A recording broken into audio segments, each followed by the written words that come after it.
Kamusta na mga kameds? Hilaw ba ang sinain ng rice cooker mo?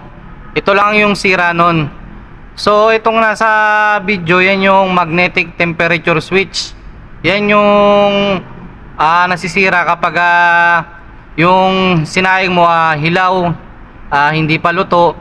So ganun ang issue niyan. Pag nakita nyong katulad niyan, masyado na siyang maraming kalawang.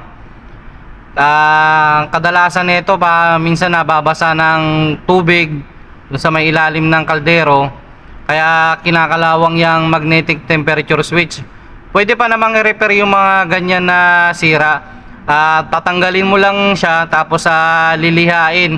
Pag niliha mo siya, kailangan na lumabas na yung kulay na stainless.